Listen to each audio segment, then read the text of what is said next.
So, as Wei had mentioned, just to give you a quick introduction to myself, I co-lead the Electrochemical Science and Engineering Group at Imperial College London, where our mission is to bridge fundamental science with engineering application of electrochemical devices like batteries, fuel cells, and supercapacitors.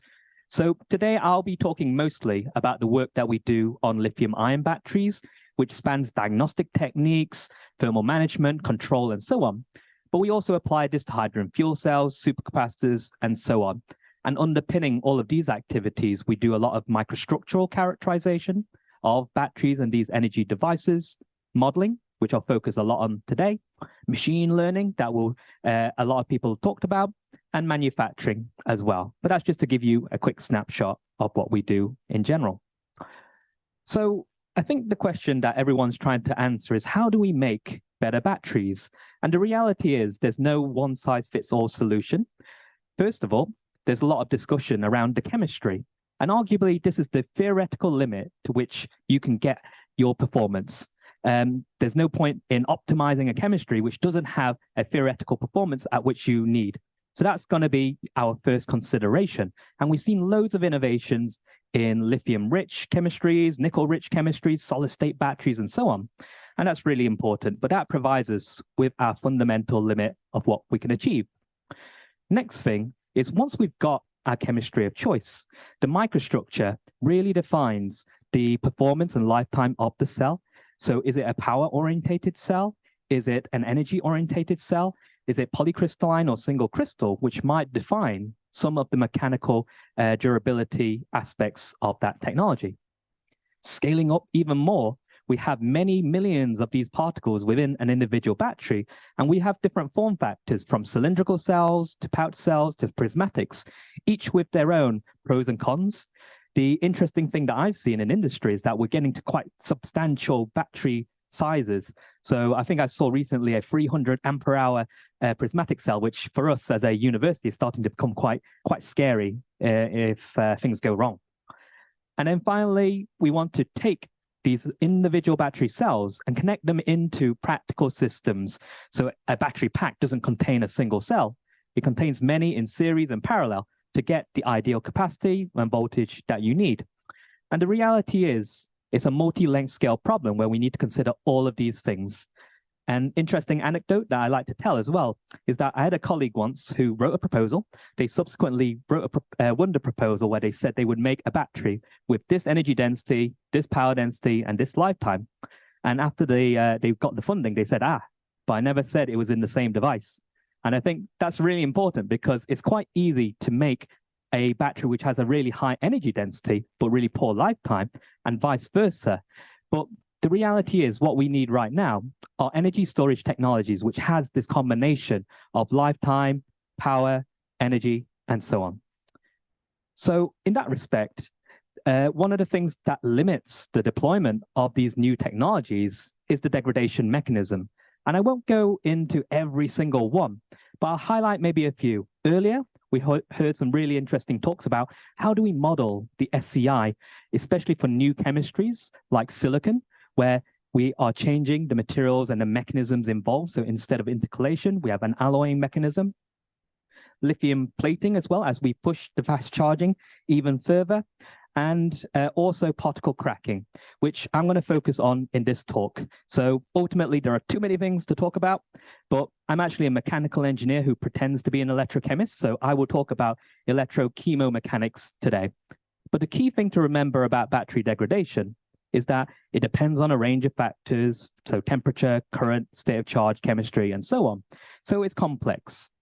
And that complexity is compounded by the fact that these degradation modes that we mention, whilst you might probe them in isolation in half cells or other ideal chemistries, is that actually there's a strong interplay between them.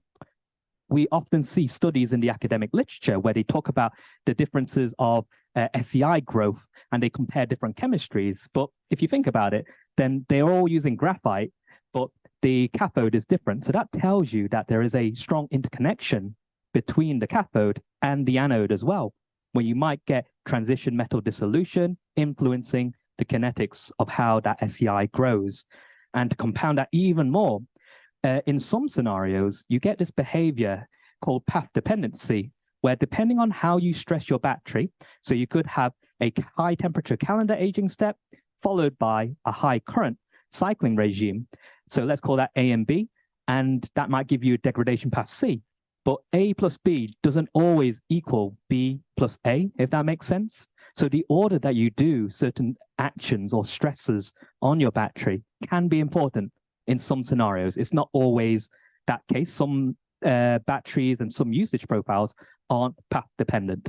So the reality is it's complicated, but let's try and understand some of that.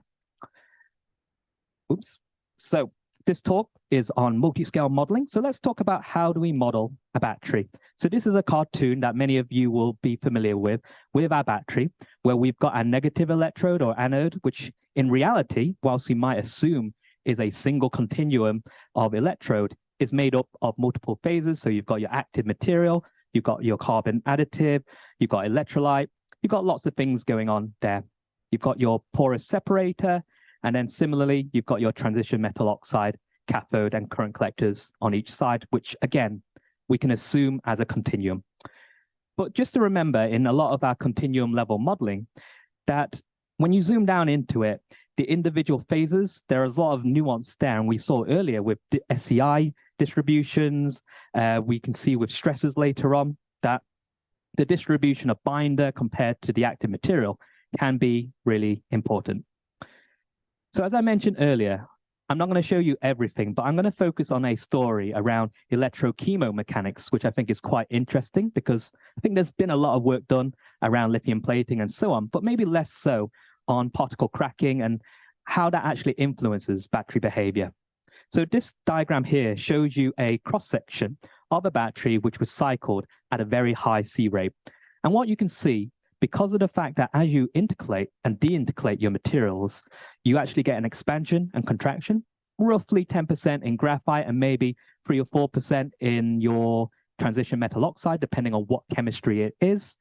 But the challenge there, even though it's smaller, the transition metal oxide often has very brittle properties, so it behaves like a ceramic. So it tends to crack quite a lot. On the anode side, the repercussion of that is fresh surfaces where SEI can grow on top, which leads to loss of cyclable lithium and so on. So this diagram shows us that cracking is happening, but how do we actually describe it mathematically, and how can we use insights from this to better control our batteries? So to start off at the individual particle level, some of the techniques that we use includes phase field fatigue crack modeling. So phase field modeling you can use for a range of applications. Some people have used it for understanding lithium plating. In our case, what we're using it for is to understand cracking in particles. So our phases are the active material, which we want to retain. And then the other phase that we're trying to describe the growth of is the cracked or damaged region. And what we can do is we can define our conservation of mass, so lithium always gets conserved, equilibrium of stresses in our system, so tangential, radial, and so on. And then our various constituent equations relating strain and stress together, lithium flux as we charge and discharge our battery. And what we do is we can also define an elastic energy of our battery. So as we charge and discharge it, every material has a Young's modulus associated with its properties. And as we charge and discharge it, the chemical strain causes that expansion and retraction of the material. And what we can do from that elastic strain energy is define a local history field, which defines the mechanical energy in that area, and that drives the evolution of this phase field. So I'm not going to dwell too much on the equations. You can read the paper which describes this. But we first started off, I think it's always useful to start from a toy problem. So we first said, okay, we've got a perfectly spherical particle, acknowledging that that's not how real life is.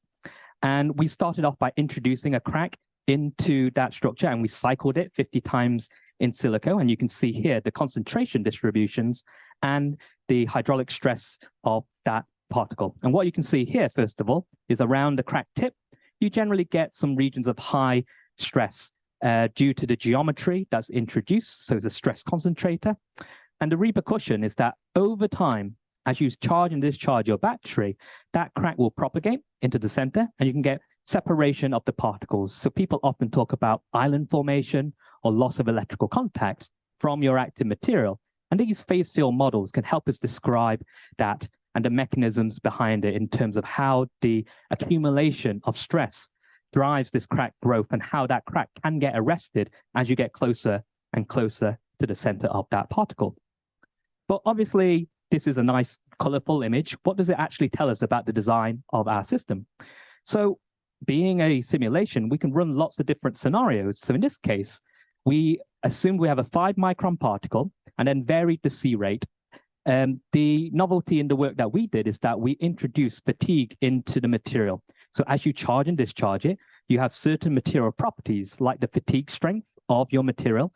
And as we know, just like as you bend your paperclip back and forth and it fatigues or cold works, a similar sort of mechanism happens in battery properties where the fracture toughness start to decrease. That's our GD over GC parameter. That broadly represents how the fracture toughness of that material gradually changes over time. And what you can see in this first example is that in our idealized situation, that if we have a 5 micron particle, if we keep the cycling below 3C, we basically don't get any appreciable particle cracking. That's great. That tells us one thing.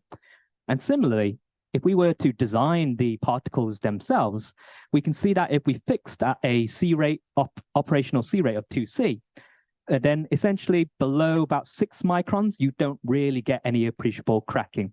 And there are 2 regimes of cracking where you get unstable cracking, which is exhibited in a lot of ceramics where the crack propagates very quickly. And then a more slow crack propagation, which is due to the fact that as the crack grows, it gets closer and closer to the center, and it can arrest or slow down that cracking because of the stress field in that region. But again, this is not our real battery geometry. So what we can do is we can take XCT image, so X-ray computed tomography images of batteries, and then isolate out an individual particle, which looks like this. Obviously, this is just one particle that we randomly picked. We can then introduce an artificial defect, so in this case, a halfpenny defect, and look at the impact of the cracking. And in this case, you can start to see that when you start to introduce complexity, like the real geometry of a particle, then the cracks can grow, they can agglomerate, and then merge together, which gives you this kind of characteristic behavior of slow crack growth. But then as fatigue happens, that starts to accelerate. But then you get this rapid failure as these cracks start to agglomerate. So this level of complexity only arises when you start to consider more real-world geometries. Now, as I mentioned at the beginning, in this talk, I'm going to say about what we do know. And I would say these models describe cracking very well based on fracture mechanics. But as you look at real battery particles, we assumed in our case that we have isotropic properties, we have a single crystal. And as you know, many battery materials, like many NMC particles, are polycrystalline in nature. This is quite a nice SEM image that one of our PhD students took. And we did a section of that. And depending on the material, that you can get very complex geometries where you might have internal defects, you have many grain boundaries. And I would say we don't well describe the interfacial properties between grains very well right now, which we need to understand better. And that's the limitations of where we are right now. Now, as we scale up length scales, obviously that was just an individual particle. A battery electrode has many millions of particles all together. So this is a XCT reconstruction of a coin cell from my colleague Paul Shearing. So when we look inside of this coin cell, what we can see is our active material. So in this case, it's denoted by red, and then the pore phase is blue. In a lab scale, you can only really resolve the broad active material and the pore phase. That's still useful for determining properties like bulk tortuosity and so on. But then if you go to the beamline, what you can do is you can get higher resolution images. And what they did is that they used an imaging technique called digital image correlation, where you scan a battery, you reconstruct it, and then you charge it, and then reconstruct it again. And through features in those images, you can track individual particles and then see which particles have dilated more, which is representative of the activity. And what you can see on the right-hand side is that essentially we get a broad range in differences in the dilation of the particles. Interestingly, in this case, you get more dilation near the current electrode current collector interface. What you might notice that this electrode is extremely thick. It's 400 microns thick. So, and it's a manganese oxide chemistry. So here it's more representative of an electronically limited case as opposed to the flip side, where normally you get more activity at the electrode separator interface. But it kind of signifies what I'm trying to get across here, that you get distributions of lithiation across the thickness of the electrode. So that motivates our need to start to develop continuum level models, which allows us to not only focus on individual particles, but say through an electrode, what's actually happening. And actually there are variations of different types of continuum models, such as single particle models or SPMs or SPMEs, where you introduce the electrolyte concentration, to your Doyle, Fuller, Newman type models that we'll be talking about today. So the governing equations in our continuum model, for people not familiar, is that we solve for diffusion in a single particle where we have a spherical particle, and also the potential drop through the solid phase. And similarly, we solve for diffusion in the electrolyte and the potential in that electrolyte, and we couple a Butler-Volmer equation with that. And that allows us to anecdotally look at things like the distribution of current densities. And generally, you do find higher current densities near the electrode separator interface. That's going back to the image you saw earlier around pulverization of the particle, and also the distribution of lithium ions, which will affect the propensity for lithium plating. But let's have a look at how we can use this continuum level model to describe the evolution of stresses. So in this case, we're looking at the stress through the electrode in the anode and cathode. We've boiled it down to 3 individual particles. At steady state, nothing's really happening, no stresses in our particle. As we start to discharge our battery, what you find is that the regions close to the electrode separator interface undergo significant stresses, and the regions near the electrode current collector interface don't really, because of the higher diffusion distances between the two. As we start to discharge our battery to full depth of discharge, you can see that propagates back to the electrode current collector interface, where you can imagine that if you do a very deep depth of discharge cycling frequently, maybe there's a scenario where you lose electrical contact there, and that's a lot more detrimental than in the case that you lose electrical contact at the electrode separator interface, because it's kind of sequential. As we reverse it, what we can again see is that we have high stresses near that electrode separator interface. And that tells us that region is really important, because essentially it's constantly getting pulverized by these high current densities. So if we were to, obviously in that case, I just showed you snapshots in time. If we were then to say, what was the maximum stress in each one of those scenarios, we can start to build up a picture of the maximum stress in the anode and in the cathode, which corresponds quite well to experimental measurements of this kind of particle fragmentation. Obviously, this is a bit qualitative in that sense. But if we know mechanical properties of these particles, such as the fracture toughness and so on, then maybe we can design control algorithms which keeps below that critical threshold of stress. Now, this is only describing the stress evolution. We've been doing a lot of work, and we have an open source battery modeling tool called PyBAM. It's called Python Battery Mathematical Modeling Tool that's open for anyone to use. And in this, in the PyBAM model, we integrate all of the degradation modes. So lithium plating, SEI growth, particle fracture. So in this case, what we can do is that we can put in different scenarios of fracture, of particle cracking, which leads to loss of active material, and so on. And we can get all these imaginary curves around how degradation will occur. Now, the reality is parameterizing some of these degradation parameters, again, is quite challenging in that respect. So these are things, again, which we don't fully know right now. The next thing is that I showed you the stress evolution, but in every model, there's lots of assumptions that we made. In this case, we also know that the stress and the diffusion of lithium through that material are linked together. We call this stress-coupled diffusion, and there are various works which have kind of shown this. Broadly speaking, at low C rates, you don't really need to account for it, because the amount of stress isn't appreciable. But as you get to higher and higher C rates, you can start to see that your scenario with diffusion coupled, stress coupled diffusion and without start to deviate. And when you translate it into what that means for the maximum stress, you start to see an appreciable difference at high C rates. And another challenge is that whilst we've integrated this, we've assumed in our scenario, our prior works, if you were to look at it, that we have a constant diffusion coefficient. But as many of you know, this diffusion coefficient can vary by orders of magnitude depending on your state of charge range. But if you integrate this nonlinearity into your simulation, you start to get some numerical issues, which aren't insurmountable, but it adds to the complexity of a practical deployment. Now, as we go further up, we heard earlier about the advantages of silicon, which broadly speaking has about 10 times the specific capacity of graphite. But equally, as many of you know, it has about 300% volume expansion.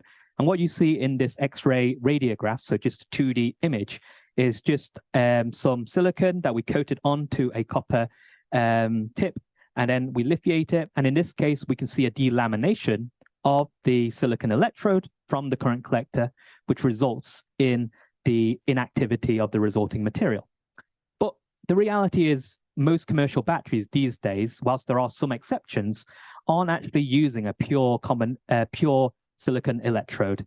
Most of the time, they're using a composite electrode where you blend silicon with graphite, maybe 5, 10 weight percent, depending on who you are.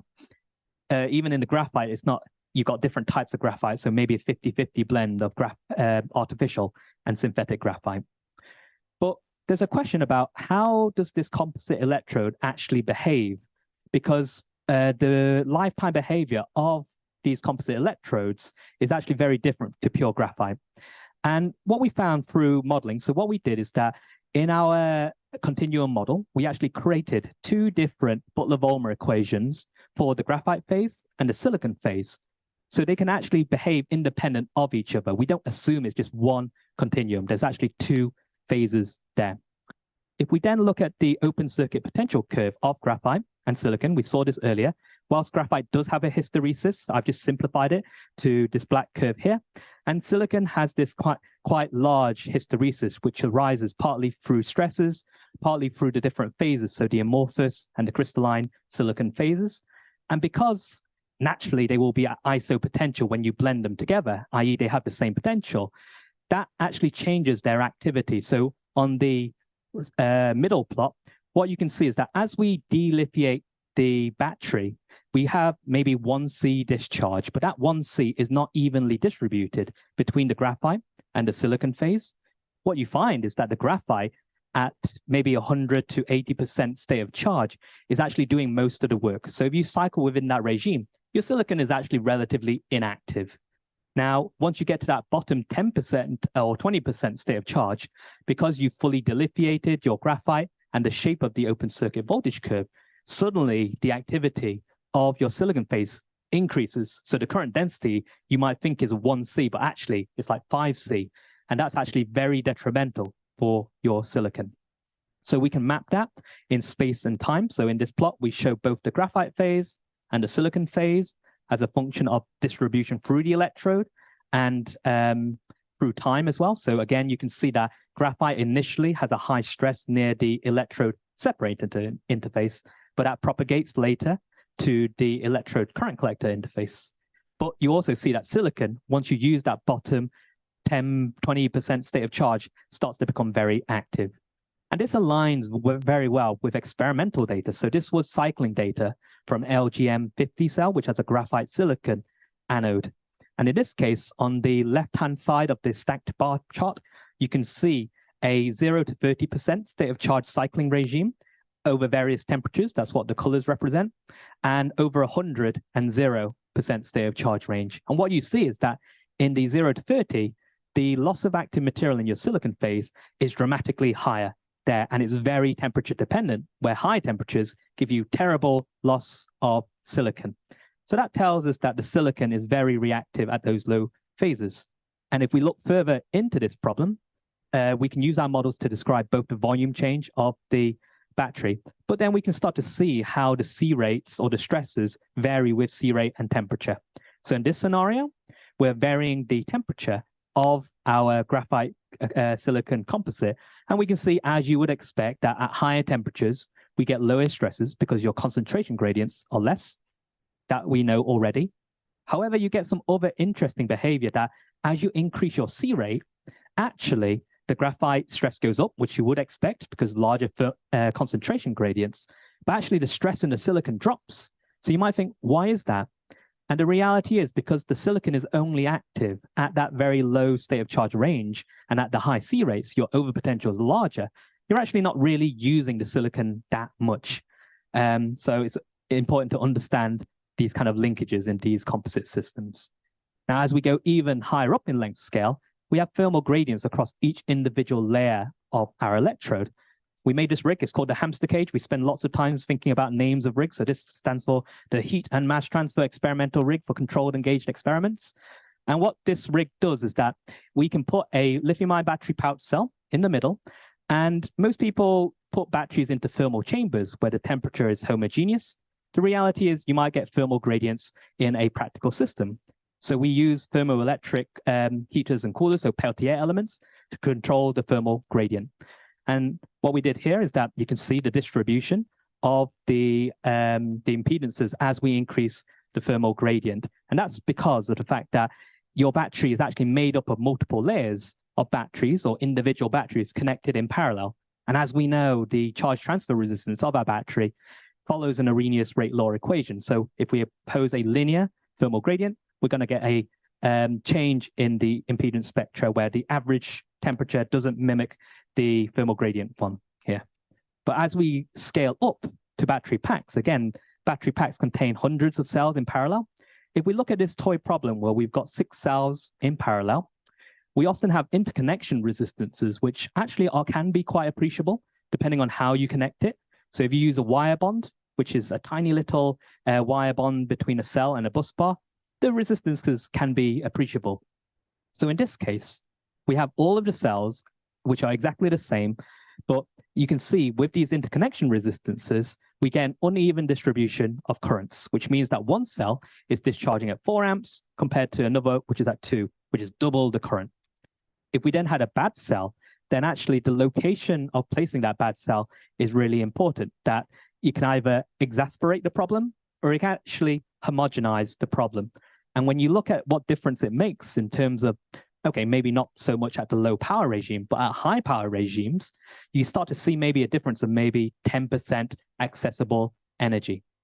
So that tells you about this interconnection resistance, which is important, but it doesn't really tell you about the lifetime as well. So lifetime was the thing that held us back. So one of my PhD students, Max, did a great job where we looked at this toy problem again of 2 cells in parallel. We have Peltier elements on each one, so we can control the temperature of each one. And we have these resistances that we introduce, and we monitor the voltage drop across those resistors and therefore can estimate the current flowing through them. And with that, we can start to build up these current maps of how the heterogeneous current evolves over time. So in this case, what you can see is we're increasing the average temperature of this 2P battery pack. It's a very, very simple system.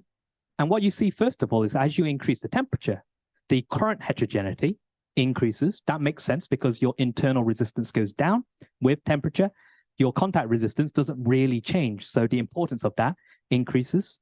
Another interesting artifact is that in the low temperature case, the current heterogeneity actually dissipates over time. You lose that current heterogeneity and it actually balances, but you don't see that much in the high temperature case. Now, as we increase the thermal gradient in our system, so from 0 degrees where most cells are the same to 25 degrees thermal gradient with this 32.5 degree thermal gradient, what you see is that in the case of the thermal gradient, the current heterogeneities increase with time. That's bad, right? We don't want these systems to diverge from each other because that causes big problems. We want everything to work the same.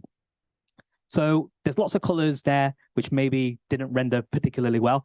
So what we've done is we plotted the dynamic capacity of these different cells and the static capacity, so high C rate, low C rate, which can represent the thermodynamic capacity versus the kinetic resistance growth.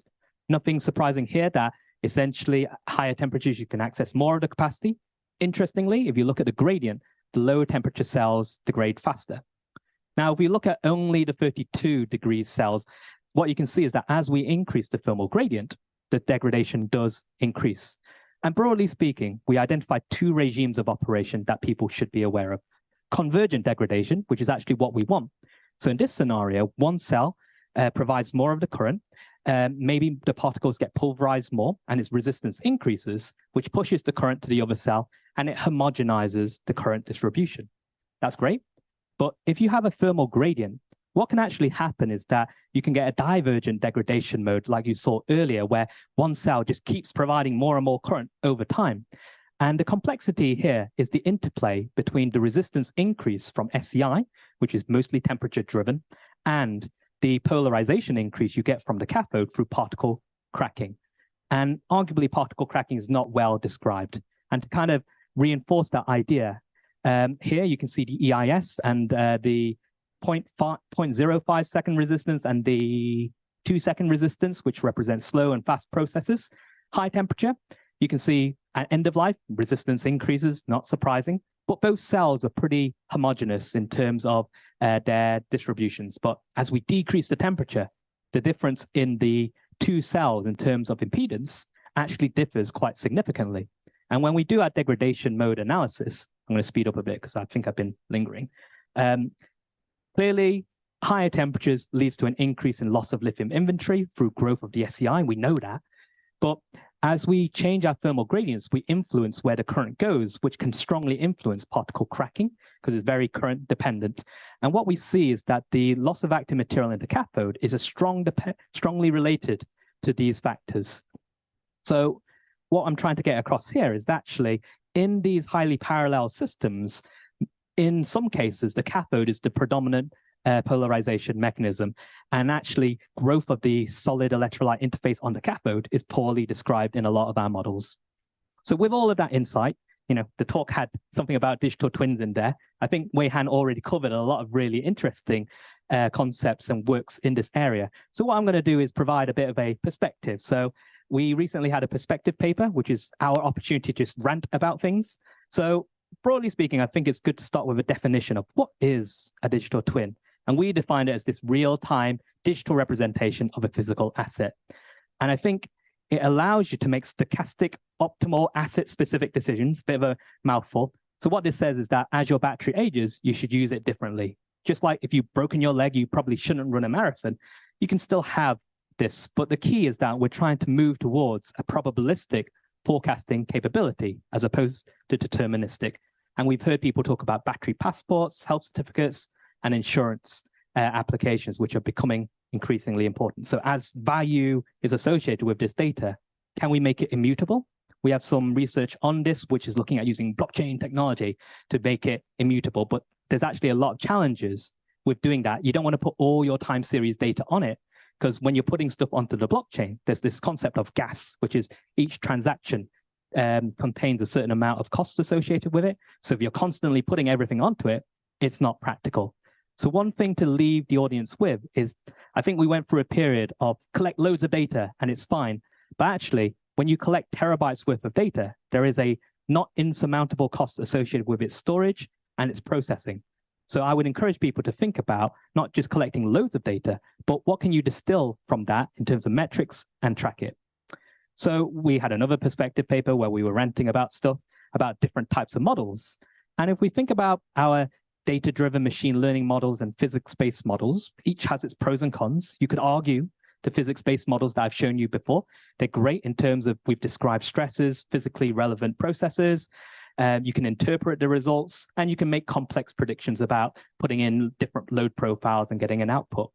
But you could also argue that they're unobservable. So essentially, you might have 50, 60 parameters, and there's no way you can actually parameterize that in a real-world application.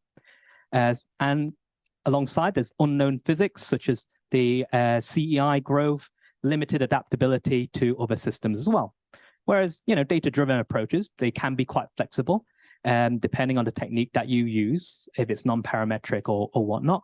They can capture these complex relationships, which the data is there, which has it, but if your model doesn't have it, then you can't really capture it. And they continually improve. But you could argue that maybe they're missing their physical relevance and you can overfit your solution as well. So in reality, what does an ideal model look like? And my perspective is that the ideal model needs to have observable states. So what can you measure? And therefore, what can you infer from it? And it should have physical relevance. So what data is available to us in the real world? It might be charging, dynamic load profile data. And then what are the observable states? It might be loss of active material, loss of lithium inventory, and resistance. And then I think we're trying to move towards this kind of physics-informed machine learning approach where we know a lot about the physics. How can we use that to inform our forecasting to actually allow us to predict under real-world conditions? Because the vast majority of works have been 1C charge, 1C discharge under lab conditions. That's not how the world works. So some efforts to kind of go towards this is that there are loads of different techniques. One of the things that we're trying to do is come up with robust ways to estimate these loss of active material, loss of lithium inventory numbers. You can use convolutional neural networks. So this is an example piece of work from one of my postdocs, Haijun, where if you think about an image is just a series of numbers, right? And then we put it into our neural network and we said dog, cat, hot dog, not hot dog. And we can do the same thing with batteries, which we can generate loads of synthetic voltage curves from OCV models and then train it to recognize what LAM, LAI looks like. In this example, we track parameters for conventional batteries, but you might say, why don't we just use a normal OCV model? That's true. But when you get to chemistries like graphite and silicon, for instance, the silicon sometimes is a bit difficult to track because you often try to reduce the error between your estimated voltage profile and your measured one. Whereas the machine learning algorithm can focus on a specific region that it's learned that the silicon kind of operates in this region. So, where we're going towards, hopefully, is looking more at real world data. This is a fun project. I cycle quite a lot in London, and because no one, you don't want to drive a car. So essentially what you learn is that the real world data is very noisy. I think Wei-Han showed that earlier, and we're building up this kind of data infrastructure. So if you're interested in that data set, get in touch. But just to wrap up, our perspective on how all of these things come together is that essentially we've got different operators in the battery industry. We've got component manufacturers like miners, electrode manufacturers, battery cell assemblers. And right now, a lot of these cell manufacturers provide very basic data sheets, which are not very useful. And almost all of us buy a cell in, we test it, consumes loads amount of time, loads amount of testing. So if you can provide a parameterized digital twin of an asset from the manufacturing data, I think there's lots of opportunities there. Along the lifetime, you can then track your state of health metrics. And then we talked about first life and second life applications, and there's challenges there around recertifying the battery. Again, that's lengthy. I don't think second life really works if you need to run all of these diagnostic techniques.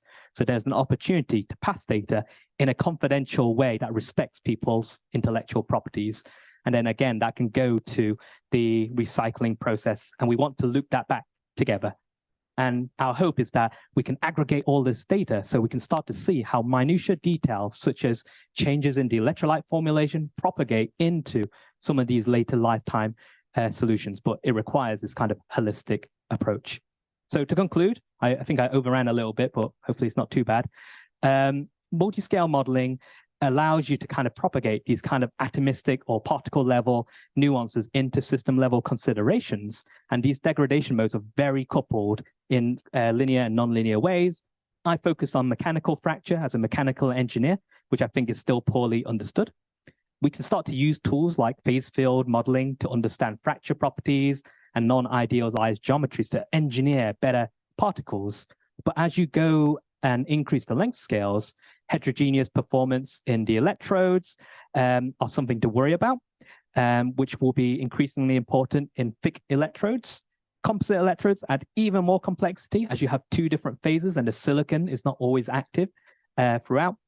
And as you introduce it into battery packs, you can start to get other unexpected effects like the cathode polarization increasing, which pushes current to regions that you don't think are there. And hopefully the digital twin approach, I only touched on it lightly here, but there's a few other things I can show if you're interested. I think they need to move towards probabilistic forecasting, where not only do you say, this is what I think in 2 years' time, you say it with this confidence interval. So sometimes you want the least regret solution, not only your optimal solution.